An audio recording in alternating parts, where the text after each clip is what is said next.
அற்றான் ஆழிப்பசி தீர்த்தல் அக்தோருவன் பெற்றான் பொருள்வை புலி. வணக்கம் நண்பர்களே, நான் உங்கள் தோழி சிவானிமூர்த்தி.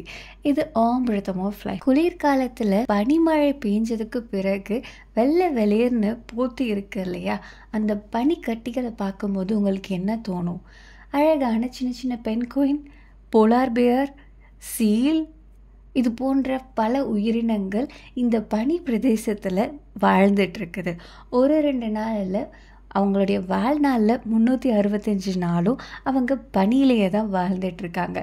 இந்த உயிரினங்களில் விந்தைகள் பல நடந்துட்டுருக்குது. ஒரு கண்ணோட்டத்தில் பார்த்தா நம்ம இழிவாக பார்க்குற ஒரு சில விஷயங்கள் பெரிய பெரிய நன்மைகளை இழைச்சிட்டு இருக்குது.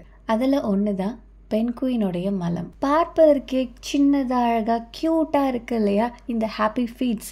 இது வெறும் பார்க்கறதுக்கு அழகு மட்டும் கிடையாது, இது ஒரு லிட்டில் மைட்டி வாரியரும் கூட. உங்களுக்கு தெரியுமா, குளோபல் வார்மிங்கை இவங்க ஃபைட் பண்ணிட்டு இருக்காங்க.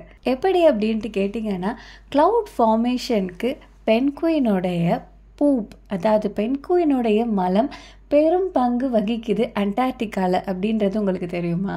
இதற்கு காரணம் அந்த பென்குயினுடைய மலத்திலிருந்து வெளியாகிற அமோனியா.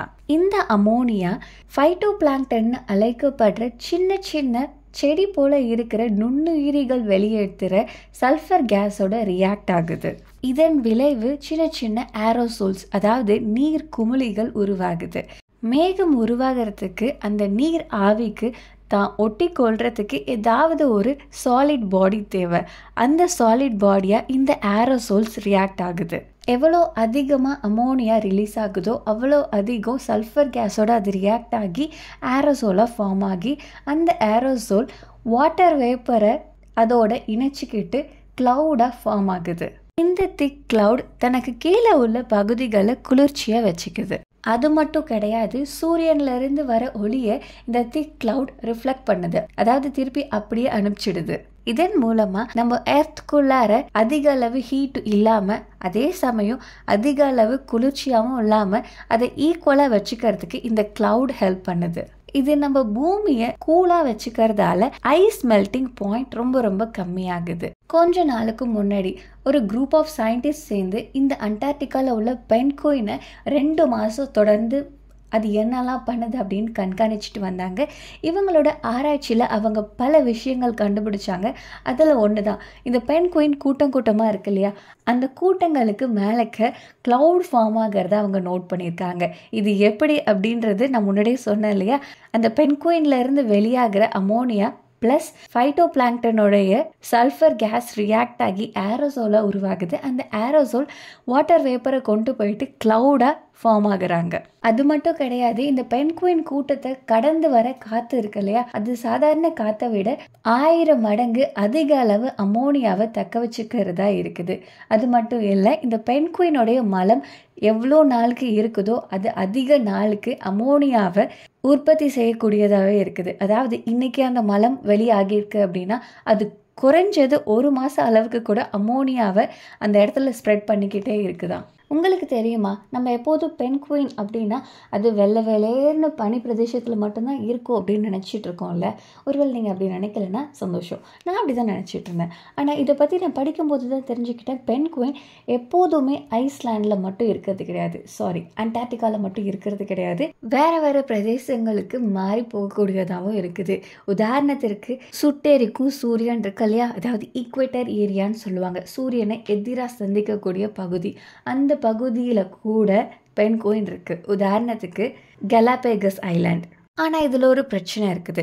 என்னதான் பென்குயின் ஒரு அசாத்தியமான சூழ்நிலையில் வாழக்கூடிய விலங்காக இருந்தாலும் அது பல பிரச்சனைகளை சந்திச்சிட்ருக்கு. அதில் 1-2 தவறுதலாக கூட்டத்திலேருந்து மிஸ் ஆகிற பென்குயின் சரியான உணவு கிடைக்காதால இல்லை ஏதாவது ஒரு ப்ரிடேட்டர்கிட்ட மாட்டுறதால பிரச்சனைகளை சந்திச்சிட்ருக்கு.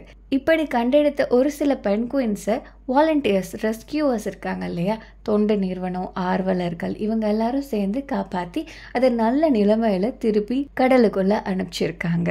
என்னதான் பென்குயின் பறவைகள் இனத்தை சேர்ந்ததா இருந்தாலும் அதால பறக்க முடியாது. ஆனா அது பயங்கர ஸ்பீடா ஸ்விம் பண்ணக்கூடியது. பறவைகள் இனத்திலேயே அதிவேகமா இணைந்தக்கூடிய விலங்கினம் அப்படின்னா பென்குயினை தான் சொல்லுவாங்க. அதே போல 1800 அடி ஆழத்துக்கு இதால நீந்தி போயிட்டு அதோட இரையை பிடிச்சிட்டு மேலக்கு வர முடியும். இந்த அளவுக்கு ஆழத்துலயும் இந்த பென்குயினால மட்டும்தான் போக முடியும். பென்குயினை பார்த்து நம்ம கற்றுக்க வேண்டிய விஷயங்கள் பல இருக்குது. அதில் ஒன்று என்ன அப்படின்னா பேரண்டிங் ஸ்கில். அதாவது ஒரு பெண் பறவை தன்னுடைய முட்டைகளை இட்டதுக்கு பிறகு அது உணவு தேடி போயிடும். ஆண் பறவை தான் அந்த முட்டைகள் மேலக்க நின்றுட்டு அதற்கு சூடு கொடுக்கக்கூடியதாக இருக்குது. அது மட்டும் கிடையாது, அது சாப்பிடவே சாப்பிடாது. அந்த முட்டைகளை பாதுகாக்கிறது மட்டும்தான் அதோடைய சோல் பர்பஸாக இருக்குது. அந்த முட்டை உடைஞ்சு அதிலிருந்து அந்த குருவி வெளியில் வரும்போது, அதாவது அந்த குட்டி பென்குயின் வெளியில் வரும்போது ஆண் பென்குயின் அந்த குட்டி பென்குயினுக்கு பால் கொடுக்குமா. ஆமாம், ஆண் பென்குயினுடைய உடம்பு பால் போன்ற திரவம் சுரக்கக்கூடியதாக இருக்குது. ஆச்சரியமாக இருக்குல்ல? அது மட்டும் கிடையாது, பென்குயின் உப்பு தண்ணீரை குடித்து அதோட உடம்பை ஹைட்ரேட்டடாக வச்சுக்கும். எப்படி அப்படின்ட்டு கேட்டிங்கன்னா, அது உடம்புல இதற்காக ஸ்பெஷலைஸ்டு கிளாண்ட் ஒன்று இருக்குது. அது தண்ணியை குடிக்கும்போது, அதாவது உப்பு தண்ணியை குடிக்கும்போது அதில் இருக்க உப்பை மட்டும் அது கழிவாக வெளியில் அகற்றிடும். நார்மலான தண்ணி போல் அது உள்ளார போயிடும். இவ்வளோ விந்தைகள் நிறைஞ்ச இந்த ஹாப்பி ஃபீட்ஸ் இப்போ பிரச்சனையில் இருக்குது. இதை காப்பாற்றுறது நம்மளுடைய தலையாயின கடமை.